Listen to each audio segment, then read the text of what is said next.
O governo diz que o serviço da dívida com o Fundo Monetário Internacional não foi pago com o orçamento do Estado. A ministra das Finanças, Carla Louveira, esclarece que a liquidação foi com recurso às reservas internacionais líquidas do país, moeda estrangeira acumulada pelo Banco Central para importação de bens e serviços. Moçambique liquidou completamente na semana passada o serviço da dívida com o Fundo Monetário Internacional, avaliada em 701,4 milhões de dólares americanos. A proveniência do valor gerou especulações em diferentes meandros. Esta terça-feira, o governo veio a público explicar que o pagamento do montante, equivalente a 3% do produto interno bruto, não foi feito com recurso a fontes do Tesouro. Não há nenhum risco de comprometer as instituições do Estado, uma vez que não foi feito com recurso, digamos, ao orçamento do Estado. O Executivo garante que a liquidação não vai comprometer o funcionamento do Estado, uma vez que o serviço da dívida foi pago com reservas internacionais líquidas do país, moeda estrangeira acumulada pelo Banco Central para importação de bens e serviços. Nós pagamos o serviço da dívida que temos com o Fundo Monetário Internacional com recurso às reservas internacionais líquidas do país. Portanto, são reservas que já estão disponíveis a nível das instituições financeiras internacionais. São posições financeiras que o país tem.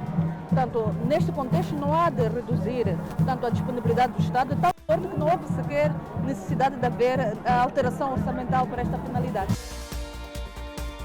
E no primeiro espaço da análise vamos falar da dívida com o FMI. O governo diz não ter pago com o orçamento do Estado. Saudações, Dr. Derek. Obrigado por ter aceito o nosso convite uma vez mais. O governo reagiu àquilo que já vínhamos discutindo na semana passada. Não sabíamos de onde é que vinha o valor que foi usado para liquidar por completo a dívida com o FMI. O governo diz que recorreu, portanto, a reservas líquidas, é o valor usado pelo Banco Central para a importação de bens e serviços para a liquidação, portanto, amortizar a dívida com o Fundo Monetário Internacional. Como é que avalia? O governo diz que não vai comprometer as contas públicas e também não há necessidade de se fazer uma revisão, pelo menos nesse quesito. Bom, saudações aos telespectadores que nos acompanham. Ouvimos a informação que foi partilhada. Na verdade, vieram duas informações. A primeira foi um comunicado do Ministério das Finanças e o segundo foi o pronunciamento da Ministra das Finanças também num evento público. Inicialmente, a indicação que existia ou que foi partilhada ao público é que havia sido utilizado um mecanismo de uma garantia dada que havia sido fornecida pelo Banco de Moçambique. E no dia de ontem, a Ministra fez a referência de que na verdade foram utilizadas as reservas internacionais líquidas. E o facto de terem sido utilizadas as reservas internacionais líquidas tem uma determinada interpretação. É bem verdade que a Ministra faz referência de que isto não terá impactos ao nível da orçamentação, é um plano orçamental que ela está a olhar, mas existem outras camadas que devem ser analisadas e interpretadas à luz daquilo que foi referido. Bem ou mal, a informação que nós precisávamos inicialmente era compreender a arquitetura da decisão, o que havia sido feito, de onde é que qual era a proveniência dos fundos, que é para poder analisar in loco os impactos e também podermos antecipar os movimentos dos mercados, como é que os mercados iriam antecipar. Nós entendemos, ao analisar esta informação e até o movimento de pagamento antecipado desta dívida, que é para naturalmente dar melhores condições técnicas do governo poder discutir com o FMI nas negociações da primavera, que decorrem exatamente neste mês de abril. Então, penso que a decisão deve ser enquadrada nessa perspectiva, sendo que não devem ser ignorados outros elementos ou outras leituras que devem ser feitas. Então, o governo, na sua ótica, estava a criar condições para que consiga discutir um pacote maior em relação àquilo que já tínhamos recebido, tendo antecipado até o pagamento. Esperava-se que pudesse puxar até os próximos anos o dinheiro em dívida. Bom, há várias leituras que podem ser feitas. A melhor leitura que deve ser feita é a partir do próprio comunicado. Naquele primeiro comunicado que foi feito pelo Ministério das Finanças, há uma indicação em que existia uma operação, um passivo contingente junto do Banco de Moçambique, que o Banco de Moçambique havia assumido, que numa possibilidade de incumprimento, essa é uma leitura técnica que se deve fazer, de incumprimento poderia eventualmente colocar em risco as operações do Banco de Moçambique. Então, essa é uma primeira leitura técnica que deve-se fazer. O facto de ter existido ali ter sido emitida uma garantia, existir uma alta probabilidade de incumprimento dessa obrigação junto do Fundo Monetário, as obrigações iniciais poderiam naturalmente colocar em risco aquilo que é as operações ou o balanço do próprio Banco de Moçambique. Antecipou, portanto, a resolução de um problema que já estava a prever para os próximos tempos. Eu penso, fazendo a leitura sem ter acesso a todo o detalhe da informação, fazendo a leitura técnica, penso que não é uma decisão que possa ter sido tomada exclusivamente pelo Banco de Moçambique. Pode ter sido concertações. Mas o facto do Banco de Moçambique ter aceito pode ter pesado, portanto, esta avaliação que está a fazer menção. É uma leitura de risco que deve ser feita. O que é que se deve entender é que o incumprimento poderia colocar num risco maior.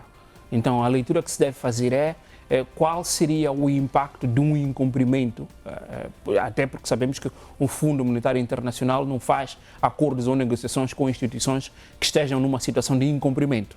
Então, são leituras técnicas que devem ser feitas. Pretendemos conduzir um conjunto de negociações e se essas negociações já estiverem a ser feitas numa situação em que o governo estaria em incumprimento ou em risco de incumprimento, naturalmente que reduziria o poder de negociação do próprio governo. É uma das leituras.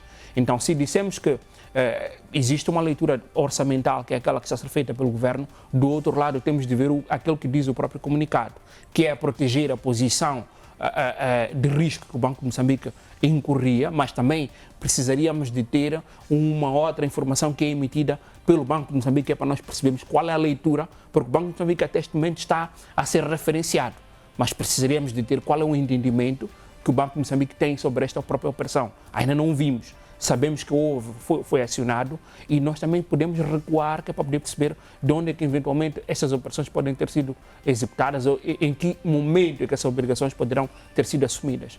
Nós sabemos que na época da Covid foram abertas ali algumas linhas, que são essas que foram liquidadas, e estamos a falar do ECF e por aí em diante, um conjunto de instrumentos que foram de redução à pobreza e por aí em diante de proteção da própria economia que foram abertos pelo Fundo Monetário Internacional em conjunto com o próprio governo, que nessa altura podem ter sido garantidos pelo próprio governo.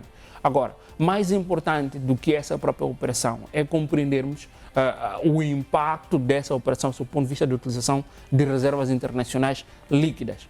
O governo, numa perspectiva orçamental, não numa perspectiva patrimonial, porque precisaríamos de compreender essa outra camada e compreender como é que os mercados poderão reagir. Na perspectiva orçamental e de curto prazo, imediato, é correto o que a ministra disse, que não há nenhum risco do ponto de vista, mas aquilo é numa perspectiva orçamental. Agora, numa perspectiva patrimonial, o que é que se está a dizer, o que é que a operação representa, o que é que aquilo significa? Estamos a dizer de outra forma que o governo utilizou um instrumento pela via do Banco de Moçambique, reservas internacionais líquidas, para liquidar um passivo contingente que poderia colocar em risco o passivo às operações do Banco de Moçambique.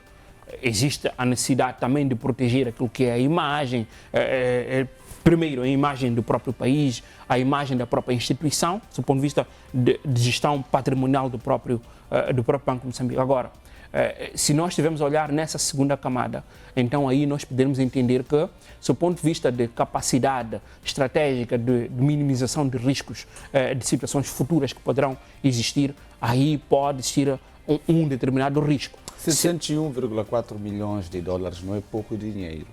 É claro que é uma boa fatia naquilo que são as reservas líquidas para a importação de bens e serviços, sobretudo para os combustíveis. Como sabe, o setor privado já vinha reagindo a uma possível instabilidade cambial no nosso mercado, portanto, financeiro. Diziam que havia, portanto, insuficiência de dólar no mercado financeiro. O Banco de Moçambique sempre rematou, dizendo que não. O mercado financeiro está estável, que aquilo era uma mera especulação.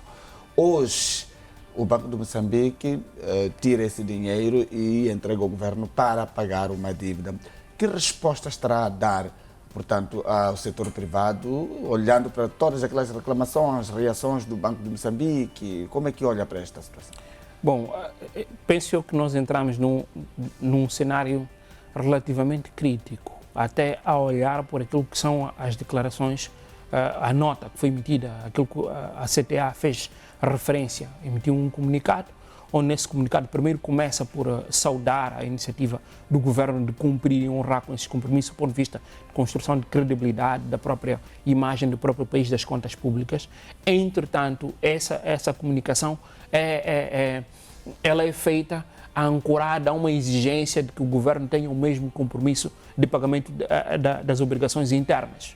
Agora, nós temos de compreender que, neste momento, o que acontece, o que ocorre, é que esgota-se um argumento que o governo poderia ter, do ponto de vista de inexistência de recursos.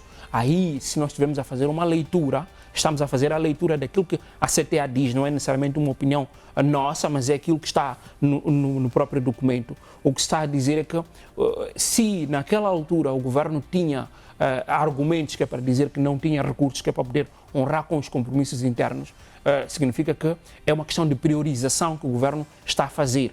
No lugar de priorizar o cumprimento de obrigações internas aqui na economia interna, priorizou o Fundo Monetário Internacional. Agora, é o papel da CTA, e isso nós temos de compreender, não entendemos que a CTA pudesse dizer uma coisa diferente diante daquilo que efetivamente aconteceu. Agora, temos é que compreender que, de parte a parte, os objetivos podem ser naturalmente distintos, a olhar para aquilo que está, a seu ponto de vista de pensamento estratégico que está a ser conduzido. Mas aí nós precisaríamos de ter mais detalhes sobre qual é a intenção do governo, porque o governo, neste momento, veio apenas dizer o que é que fez. Ainda não veio dizer, ainda não fundamentou a razão de ter feito de uma determinada forma, até para a construção política, uma construção de consenso nacional, quais são as razões que terão feito com que o governo, por exemplo, antecipasse. Podemos fazer leituras técnicas, mas essa leitura técnica é nossa responsabilidade enquanto estivemos aqui a fazer. Pode ser estratégico, né? O governo continuar calado, ou isso agita mais o mercado? Como é que os mercados reagem a esse silêncio? Portanto, da explicação das razões pelas quais o governo terá decidido antecipar o pagamento da dívida. Nós já tivemos, naturalmente, duas reações. A primeira, tivemos a da Confederação das Associações Económicas, que é este comunicado em que eles também entram no jogo e exigem que o governo possa honrar os seus compromissos. Mas, por outro lado, já conseguimos ver alguns movimentos internacionais junto das praças internacionais, principalmente a de Londres, em que os títulos eurobonds, neste caso, os títulos de dívida moçambicana em eurobonds, já começaram a ser precificados em cerca de 0,73 cêntimos de dólar. Ou seja, houve um aumento do risco. Significa? O que é que os mercados fizeram? Houve uma leitura de que, primeiro, o facto de ter-se honrado com o compromisso, ter sido liquidado inicialmente a dívida com o Fundo Monetário Internacional, tem um sentido econômico. Segundo, o facto de ter-se contratado aquela consultora Alvarez, também, de alguma forma, houve um sentido. Aquilo emite um significado para os mercados internacionais. Qual é o entendimento? Quais são as leituras que foram feitas? Houve um entendimento de que o governo moçambicano pretende, através desses dois movimentos, reestruturar aquilo que são as suas dívidas. Nessas circunstâncias, todos aqueles que são os detentores desses títulos de dívida, naturalmente tiveram que fazer as contas. Isto, naturalmente, aumenta o risco envolvido ao próprio país, o que, de alguma forma, faz com que os títulos de dívida sejam precificados em um valor relativamente alto. Então, estamos a dizer que houve uma leitura de que o governo tem esta intenção, e o facto de ter existido essa intenção faz com que o risco país suba. Então, houve esse entendimento junto dos mercados em que o risco país subiu e que foi agravado. É uma leitura inicial, vai depender naturalmente, primeiro, daquilo que essa consultora vai fazer nos próximos dias, das conversações que o governo de Moçambique vai ter com o Fundo Monetário Internacional nesta primavera que decorre justamente neste mês de abril. Então, os mercados poderão, numa segunda fase, ou alterar, reprecificando o risco em baixa, ou aumentar o nível de risco em função dos movimentos que poderão ser feitos. Mas essa é uma leitura que nós temos de entender que, nos dias de hoje, os mercados, basicamente, eles tendem a disciplinar muito mais, quer sejam as iniciativas governamentais que os governos vão fazendo em termos de gestão da dívida e quer seja de algumas transações internacionais que vão fazendo junto dos mercados. Esse desembolso por parte do Banco de Moçambique não vai comprometer, portanto, a importação de bens e serviços, atendendo que estamos numa altura em que, mesmo que o Banco de Moçambique diga que há estabilidade, portanto, e disponibilidade da moeda estrangeira para a importação desses bens, o mercado cá fora reage de uma forma negativa. Bom, os mercados reagiram com alguma apreensão, inicialmente, é uma apreensão, e tendem a proteger-se daquilo que efetivamente aconteceu. Do ponto de vista, se nós estivermos a olhar daquilo que são os relatórios das reservas internacionais líquidas de Moçambique, o Banco de Moçambique tem estado a fazer referência que tinha, assumindo que neste momento parte dos recursos que existiam foram utilizados para cumprir com esta obrigação, tinha a capacidade de importação de cerca de 6,5 meses. E o Fundo Monetário Internacional também já havia feito essa referência de que tem estado a anotar um crescimento das reservas internacionais de Moçambique. Em contrapartida, existiam dificuldades internas do ponto de vista cambial. Então, se nós estamos a fazer referência de que o governo utilizou parte destas reservas internacionais, estamos a dizer que, naturalmente, o valor da reserva versus aquilo que foi utilizado, cerca de 61 milhões de dólares, é relativamente inferior.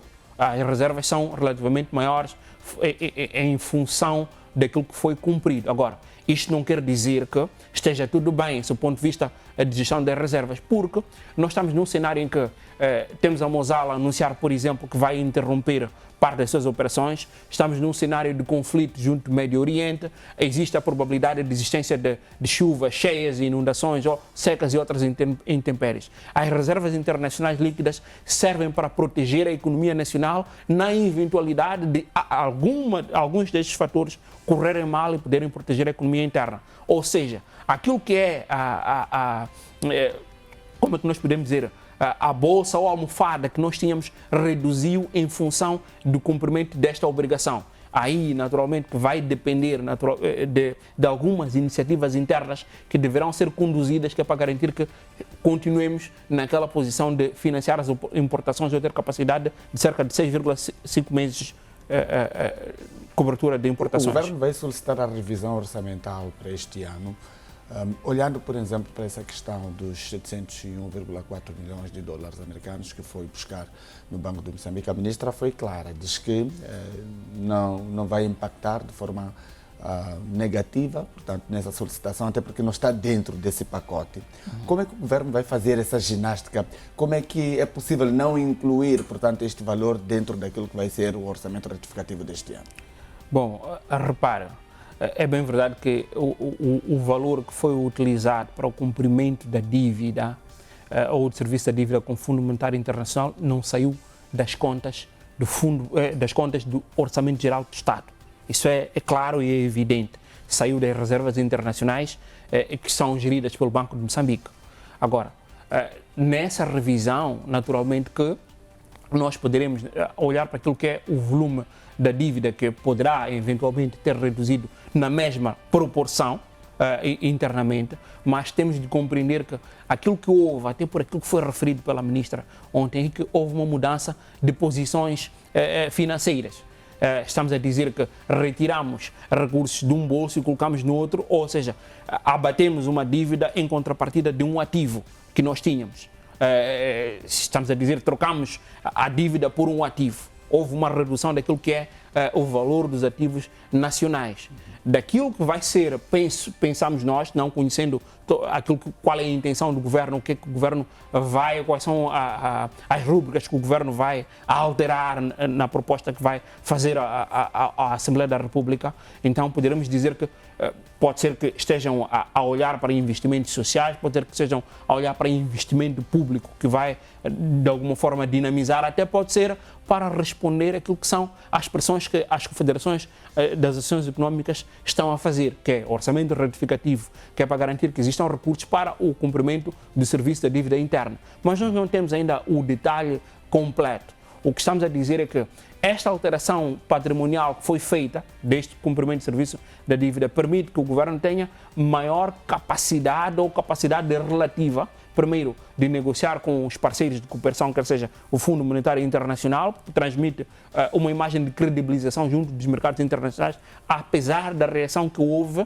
que é de precaução e de cautela, porque não se conhece ao detalhe qual é a intenção, também permitirá que o governo possa ir ao Parlamento e indicar que houve uma evolução do período anterior ao antigo orçamento para este, houve uma evolução do ponto de vista de responsabilidade no cumprimento daquilo que as obrigações que o Estado moçambicano tem de ter. Mais importante do que nós estarmos a olhar para estes movimentos é compreender que existe uma camada que está relacionada com a responsabilidade do ponto de vista de olhar a médio e longo prazo da capacidade do próprio Estado em cumprir com as suas obrigações contratuais. O que é que significa ir buscar dinheiro, por exemplo, no Banco de Moçambique, como bem disse, para resolver um problema?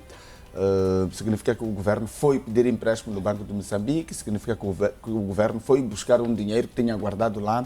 Podemos explicar de uma forma mais clara, que é para as pessoas perceberem como é que essa ginástica funciona? Vamos imaginar, querendo fazer aqui uma analogia, vamos imaginar que um cidadão ou qualquer um de nós tenha um valor da reforma, que está a acumular para a reforma e tem uma dívida que está a pagar. E por uma razão vai buscar o valor da reforma, que é ir buscar na reforma, que é para poder fazer cumprir com o serviço da dívida que tem com um determinado indivíduo. Do ponto de vista de cumprimento de obrigações, ele terá cumprido com o serviço da dívida. Agora, caso exista alguma situação na reforma, estamos a dizer que o valor que ele detinha para a reforma, uma eventualidade, reduziu. Neste caso, de forma concreta, o que é que aconteceu? O governo moçambicano, através do Banco de Moçambique, cumpriu com uma obrigação contratual que tem com o Fundo Monetário Internacional, que é esta dívida que tinha com o Fundo Monetário Internacional, utilizando as reservas internacionais líquidas. Aquilo é uma reserva. Esta reserva serve para eventualidades futuras que podem acontecer. Podemos olhar para a questão das pressões cambiais, que pode ser utilizado, as reservas podem ser utilizadas que é para poder garantir algumas almofadas cambiais internamente, pode ser utilizado em caso de surgimento de conflitos, pode ser utilizado, neste caso estamos a falar de conflito ao nível do Médio Oriente. Estamos a dizer que, do ponto de vista contabilístico, o governo retirou, fez o cumprimento do pagamento de uma dívida que tinha, utilizando um ativo. Retiramos daquilo que era a riqueza nacional, são estas reservas internacionais, para pagar uma dívida ou de uma bolsa que nós tínhamos para fazer o cumprimento deste serviço da dívida. Isto, de alguma forma, reduz aquilo que eram os recursos nacionais para qualquer eventualidade.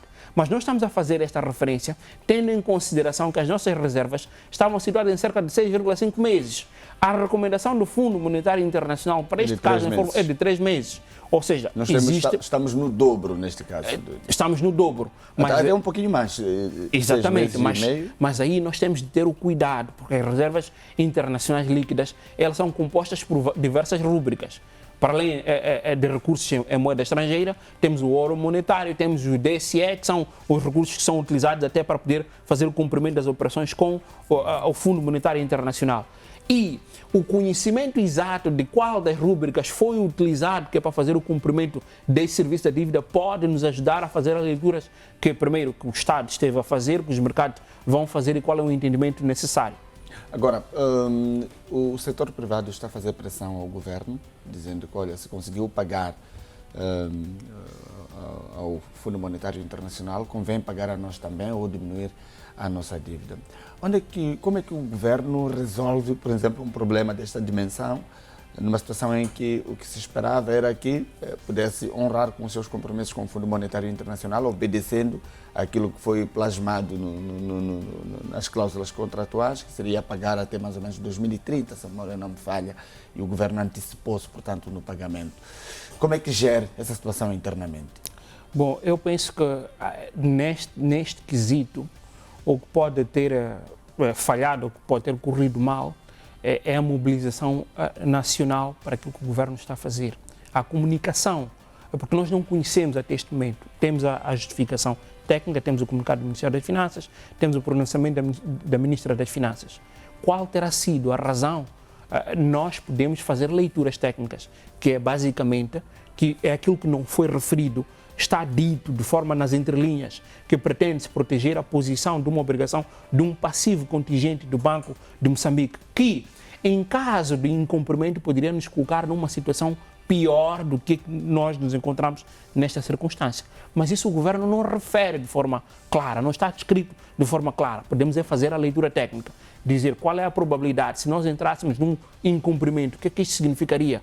Eventualmente nós estaríamos a discutir situações muito piores. Numa gestão criteriosa, o governo tomou a decisão correta de antecipar. Agora, pode-se dar o caso de que estas garantias, ou a garantia que que o Banco de Moçambique forneceu ao Fundo Monetário Internacional ou ao governo de Moçambique, que emitiu a favor do governo de Moçambique, não pudesse ser executada de forma parcial.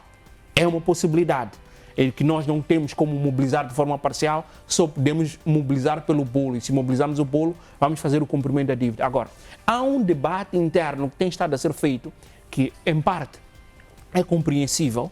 Não podemos esperar uma posição contrária, não tendo o detalhe todo das confederações e da sociedade no seu todo.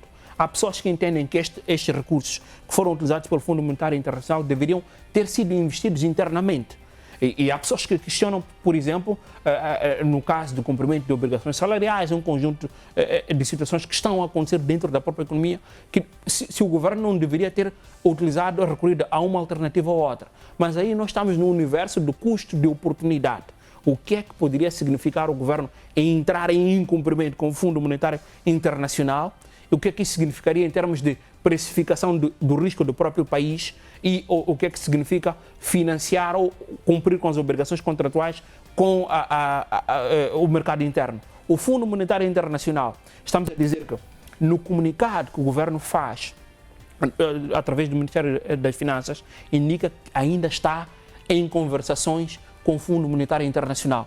Da mesma forma que as confederações das sociedades económicas interpretam que o governo escolheu efetuar o pagamento ao Fundo Monetário Internacional no lugar de cumprir com as obrigações internas, o Fundo Monetário Internacional poderia fazer a leitura idêntica. Ainda há espaço para nós pensarmos que o governo de Moçambique pode ter sido aconselhado, por exemplo, pelos BRICS, como tem sido dito, a efetuar o pagamento definitivo ou por completo da dívida que tem com o Fundo Monetário Internacional para livrar-se de uma vez por todas e começar a encontrar outros credores que pudessem suportar, portanto, as suas necessidades financeiras. Bom, ao dia de hoje, de acordo com a informação que nós temos e a fazer as leituras técnicas, nós presumimos que o movimento tenha sido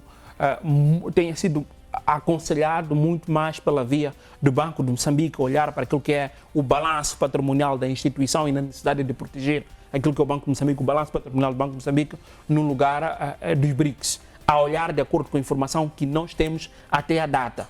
Agora, esta é uma interpretação que nós temos sem ter o contexto todo que poderá ser fornecido a posterior. Agora, há uma questão que era importante fazer referência sobre a questão das confederações das ações económicas. Se nós compreendermos o valor do montante envolvido para o cumprimento desse serviço da dívida, temos de nos questionar se nós tivéssemos canalizado aquele valor para a economia, para fazer o serviço de cumprimento da dívida interna, em quantos meses é que poderia resolver a situação interna e em quantos meses é que nós poderíamos entrar numa situação de incumprimento com o Fundo Monetário Internacional. A situação interna ainda pode ser gerida, apesar do alto custo econômico, se nós estivermos a pensar sobre o ponto de vista de que algumas empresas podem estar a entrar em default, algumas podem estar a abrir processos de falência, mas são questões que podem ser alinhadas com o próprio Ministério das Finanças, podem ser abertas algumas linhas de apoio a essas instituições a pensar nos instrumentos de mobilização da própria economia. Tereco, obrigado. Até já. Obrigado. Até já. O preço do petróleo Brent no mercado internacional exibe volatilidade, com negociações recentes oscilando significativamente acima dos $100 por barril, impulsionadas por tensões geopolíticas no Médio Oriente. Após picos, algumas cotações indicam um breve recuo para a faixa dos $90 a $94, refletindo incertezas sobre o acordo de cessar-fogo. A cotação recente, no caso de abril, o Brent superou $111 o barril, devido à instabilidade com o Médio Oriente. Na volatilidade, o mercado reagiu intensamente a notícias do conflito, alterando entre quedas após acordos e altas com a resistência em negociações. Projeções. Analistas esperam que os preços permaneçam elevados, com riscos de interrupção no fornecimento, podendo manter o valor acima dos níveis pré-conflito. Este cenário é dinâmico e os preços podem mudar rapidamente. O acordo de última hora surge após semanas de escalada de tensão e ameaças mútuas. Washington terá aceito os termos propostos por Teherão para pôr fim ao conflito. Numa publicação na rede Truth Social, Trump esclareceu: um grande dia para a paz mundial. O Irão quer que isto aconteça. Já teve o suficiente. O mesmo se aplica a todos os outros. Os Estados Unidos da América estarão a ajudar a gerir o congestionamento do Estreito de Hormuz. A reação dos mercados foi imediata. Preços do petróleo registraram uma queda superior a 10% após o anúncio de cessar-fogo e da reabertura da via marítima, responsável por cerca de 1/5 do transporte mundial de crudo. Recorde-se que o Irão havia encerrado o Estreito de Hormuz em resposta a ataques dos Estados Unidos e de Israel, uma ação condenada pela ONU. It is absolutely clear that Iran's ongoing conduct, including its obstruction of the Strait of Hormuz, violates international law and Security Council Resolution 2817.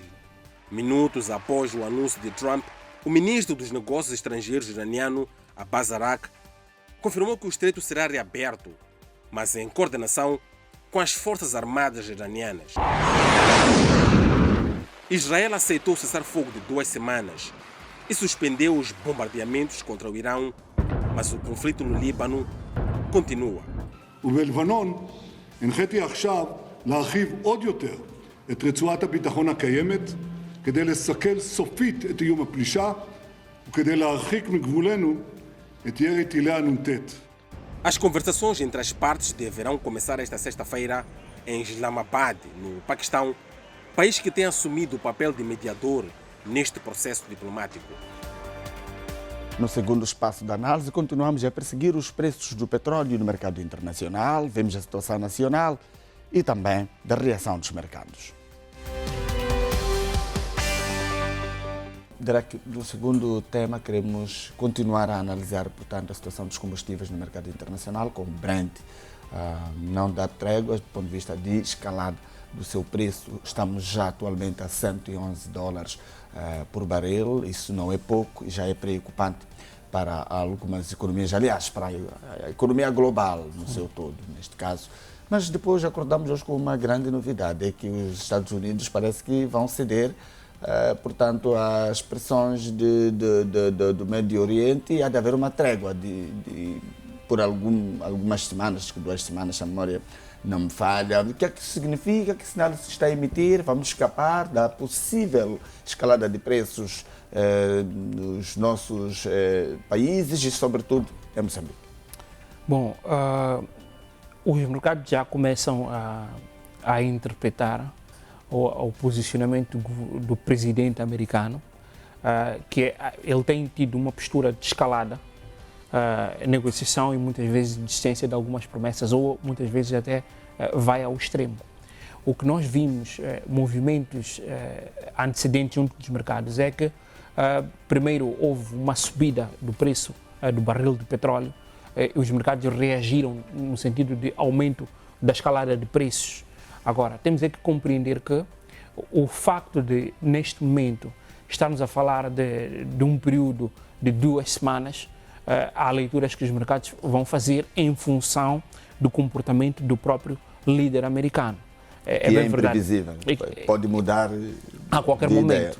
Pode mudar a qualquer momento. E os mercados já começam a antecipar esses movimentos. Repare que não houve necessariamente uma descida de preços, apesar, temos que ver agora com a abertura das bolsas americanas, o que é que o anúncio que foi feito ontem poderá representar. Mas até o momento em que nós estávamos a discutir, houve ali uma interrupção de cerca de 117 a 119 dólares, ou seja, e se nós estivermos a pensar que os 119 dólares devem ser incluídos custos logísticos e por aí em diante, E se também compreendermos que neste momento em que nós estamos a interagir, é bem verdade que o nosso diálogo está muito centrado, muitas vezes, dentro da economia doméstica, junto dos combustíveis. Mas existem outras questões, outras commodities, por exemplo, a questão dos fertilizantes, que nós não temos estado a olhar para eles, mas que começam a ser um problema.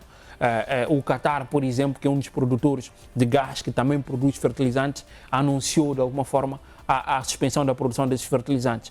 Para os países que dependem de fertilizantes, isso vai começar a ser um problema. E se nós estamos a falar de fertilizantes, estamos a falar também da indústria do plástico, da petroquímica. Muitas petroquímicas naquela região foram afetadas. Ou seja, já não é apenas a questão do barril de petróleo, vai começar a ser a questão do preço da alimentação e da capacidade dos países menos desenvolvidos ou países que não têm um poder de aquisição relativamente grande de adquirir estes fertilizantes, adquirir combustíveis e por em diante, de se proteger dessa circunstância. E se nós compreendermos toda a lógica de produção de combustíveis, estamos a dizer que para aquelas indústrias ou para aquelas que tomaram a decisão de suspender as suas atividades, quando se suspende uma atividade, para a retoma dessa mesma atividade leva muito tempo. E se nós quisermos estabilizar o preço, também vai levar algum tempo. Independentemente de que desse conflito termine já amanhã, nós, de alguma forma, não escaparemos, porque algumas empresas foram afetadas. Note que ainda ontem nós víamos notícias, por exemplo, em que algumas indústrias de produção de frigoríficos, muitas vezes parte delas são vendidas, comercializadas aqui em Moçambique, foram atacadas nos Emirados Árabes Unidos. Se nós estamos muito concentrados apenas a olhar para a questão dos combustíveis, existe a componente dos fertilizantes, existe a componente da petroquímica, da indústria de plástico e outras componentes que nós podemos ver o custo de vida ou a capacidade de alguma forma de saída da pobreza ou aquilo que são alguns ativos que algumas famílias tendem a adquirir, a aumentar o preço e de alguma forma empurrar essas famílias mais abaixo da linha da pobreza. Mas o que é que pode nos fazer, portanto, a escalarmos preços também, ou a alteração de preços em Moçambique, tendo em conta que se calhar Moçambique ainda não solicitou a importação para os próximos meses, o que tem, o governo já assegurou que até mês de abril, maio, mais ou menos, temos combustíveis suficientes para abastecer o mercado. Se os Estados Unidos e o Irão entrarem, por exemplo, já agora, começaram agora num acordo de cessar definitivo, ainda assim vamos continuar com essa escalada provável de preços já de junho para frente. Bom, há duas componentes que devem ser olhadas. A primeira é que internamente existem os contratos que são lançados que têm um prazo de 6 meses. O primeiro contrato, ou seja, foi lançado um concurso internacional que foi adjudicado em janeiro, que é este que eventualmente entre abril e maio que vai ser renovado.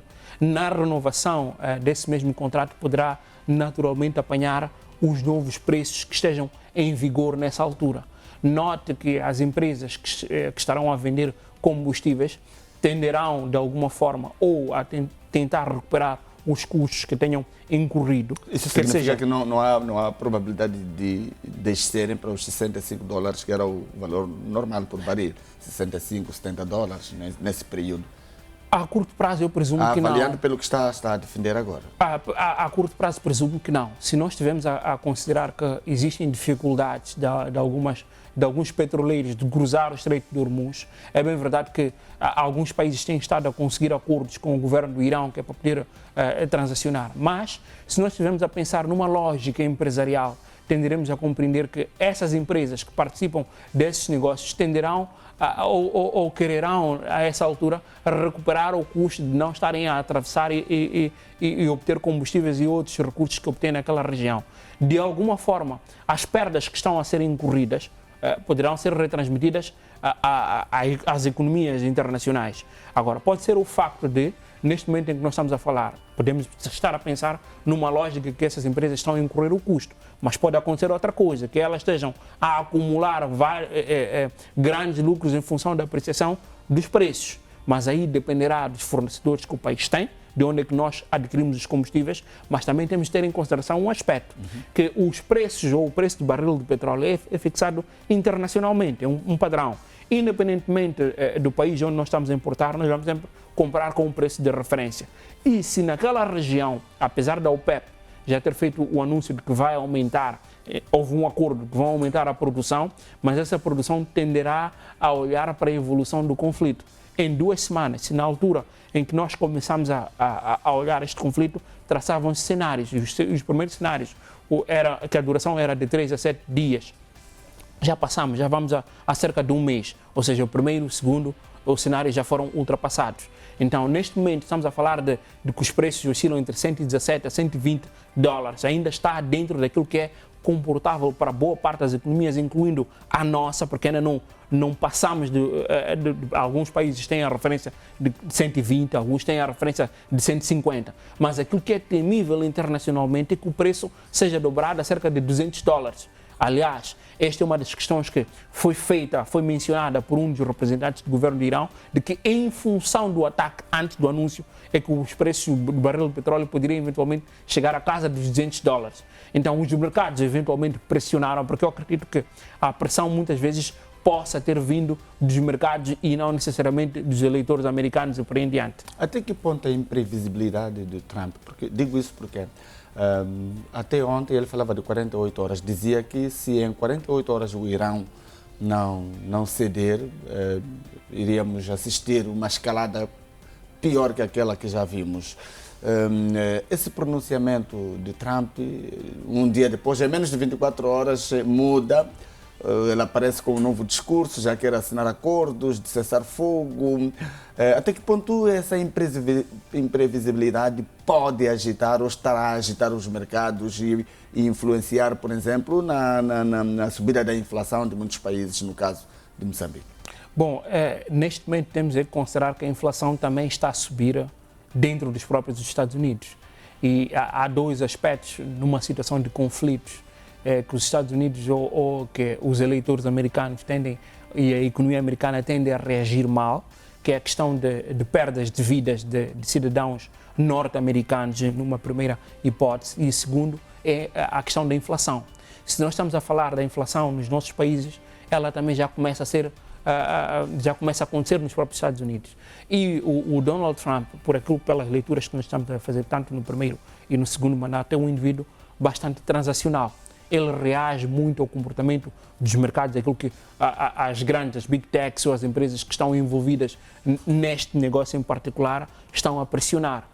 É bem verdade que podem ser feitas várias leituras em função também de fuga de determinadas informações que permitem que alguns industriais ou algumas companhias permitam, em momentos imediatamente antes. Temos de fazer várias leituras. Nós vimos no primeiro anúncio, houve um anúncio que foi feito e que foi concretizado, em que existiram algumas pessoas que tiveram informação privilegiada, mas é algo que está a ser investigado e que é discutido internacionalmente, que conseguiram comprar vários títulos e compraram grandes quantidades de combustíveis e que, quando houve um anúncio, os preços subiram, que são estes grupos que se beneficiaram. Mas estamos a dizer que estamos num momento em que as lideranças mundiais são muito pressionadas pelo comportamento de mercados em detrimento daquilo que são os eleitores.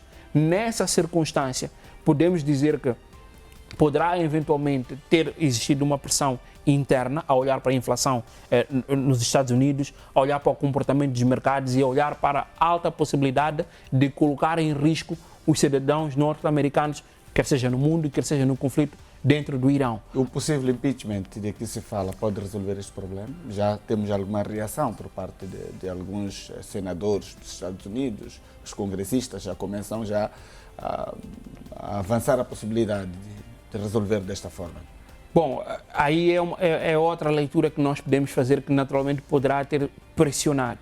Nós vimos, informações dão conta de que pelo menos entre 20 a 25 senadores haviam assinado o processo, haviam aberto o processo de impeachment ao Donald Trump, mas isso dependerá da política interna americana, se é possível conseguir obter as assinaturas necessárias para mover um processo de igual natureza. Também vimos, junto daquilo que está a se escrever que está a ser publicado em vários canais de informação, da probabilidade de que esse impeachment possa resultar, por exemplo, na nomeação de J.D. Vance, mas são questões internas que de alguma forma podem pressionar uma posição ou outra, quer seja, um posicionamento de Donald Trump ou não.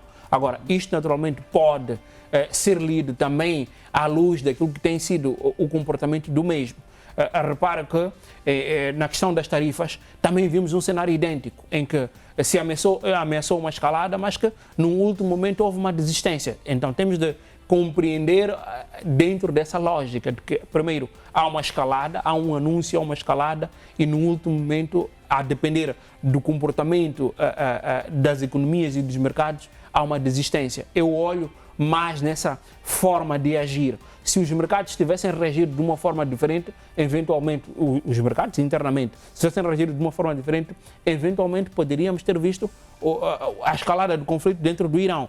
Mas, uma vez que os mercados reagiram de forma diferente, o facto de estarem a surgir notícias desta natureza, de que a abertura de processos de impeachment, a questão de se olhar mais para J.D. Vance como uma alternativa, pode naturalmente ter pressionado uma decisão de reduzir a escalada num acordo de 2 semanas. Mas também tem de se incluir aí também a participação da China e do Paquistão.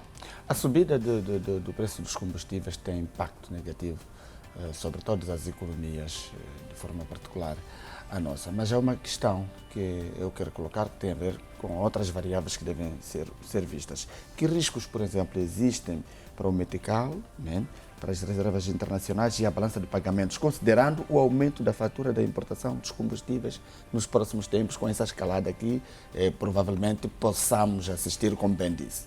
Bom, os riscos neste momento são enormes.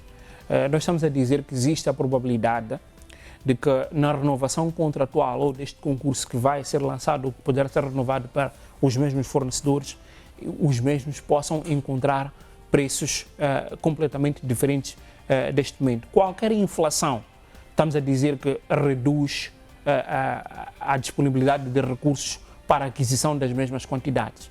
Então, existem pressões cambiais que neste momento estão a ser verificadas dentro da economia doméstica.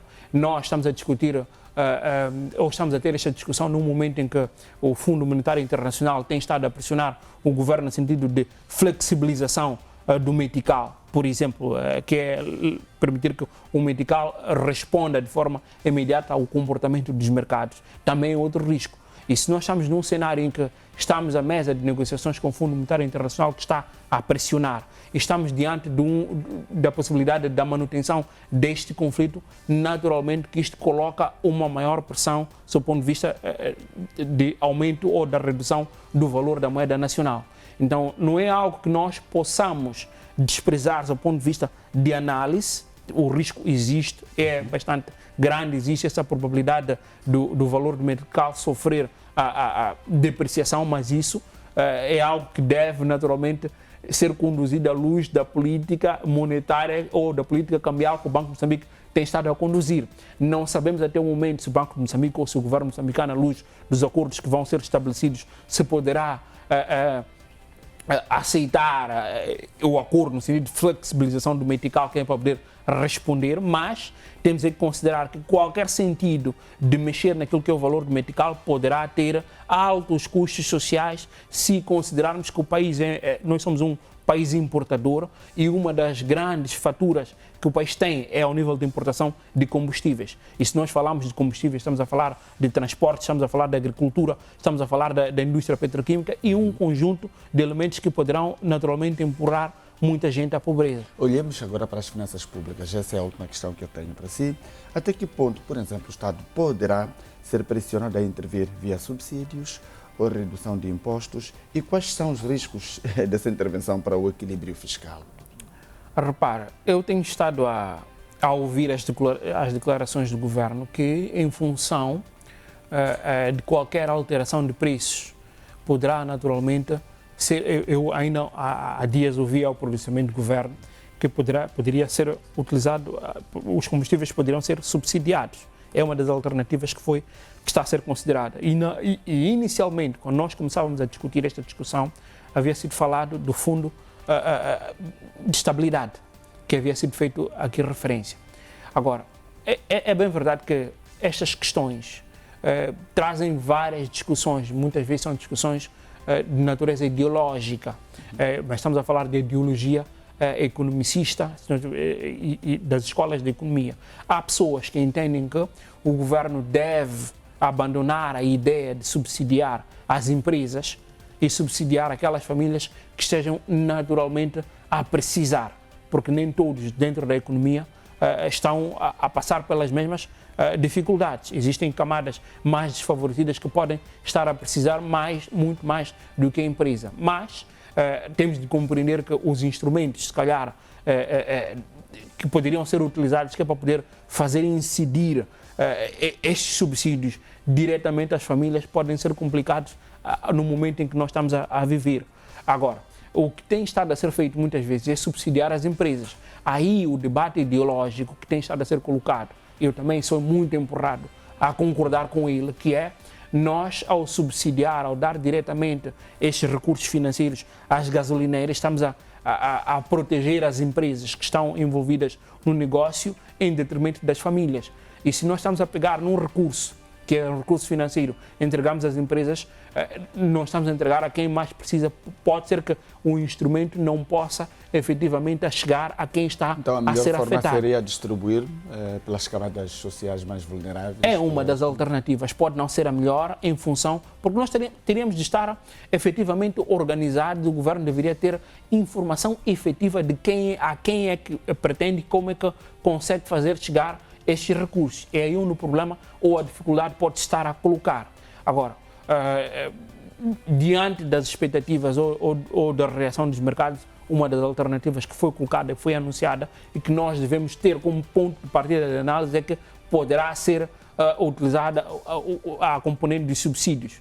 No passado foram subsidiados a componente dos transportes, que é para permitir que as transportadoras e o transporte público pudessem ter preços relativamente competitivos. E também trouxe os problemas que trouxe. Houve várias discussões. E se nós estivermos a considerar isso, temos é que sempre fazer a leitura do passado. O que é que correu mal? Quais são os problemas o que é que nós não conseguimos controlar e como é que nessa nova hipótese de subsidiar conseguimos garantir que aquilo que se verificou no passado não volta a acontecer nessa nova vaga de subsídios. Drac, muito obrigado. Até a próxima. Obrigado. Até.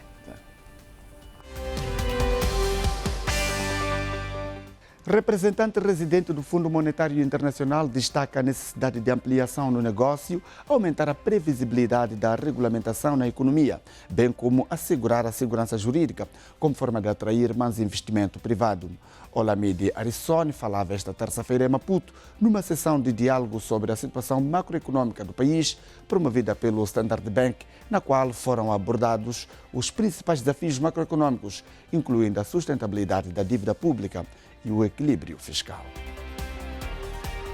Tomando isto, a nossa conclusão era urgência para ajustar esta trajetória, começando com uma consolidação fiscal. E temos de tomar em conta não só o tamanho do ajustamento, mas também a qualidade. Em termos de como é que nós olhamos para a composição de receitas, de despesas e fazer o ajustamento.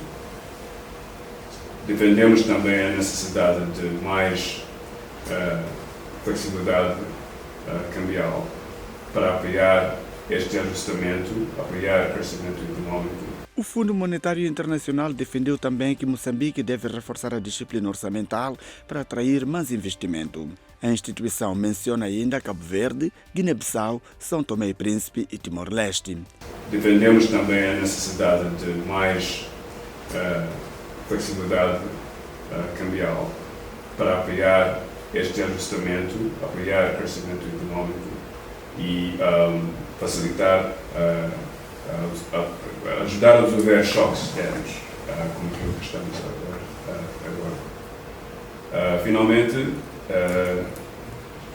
recomendamos também enhanced operações de dívida, como aquilo que já vimos com os leilões de troca que o governo lançou no ano de 2005, mas também reformas estruturais. Segundo a instituição financeira, uma disciplina orçamental e instituições financeiras mais fortes, particularmente a administração das receitas e a gestão das finanças públicas, estão associadas a maiores fluxos de investimento direto estrangeiro nos países de baixo rendimento. Vamos agora conferir a informação cambial que nos é fornecida pelo Banco de Moçambique. As tabelas refletem as taxas praticadas nas transações entre o Banco Central e a banca comercial e entre os bancos comerciais e o público.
Termina assim a presente edição do programa Janela Econômica, programa da televisão de Moçambique. Para estes e mais temas, queremos contar com a sua audiência.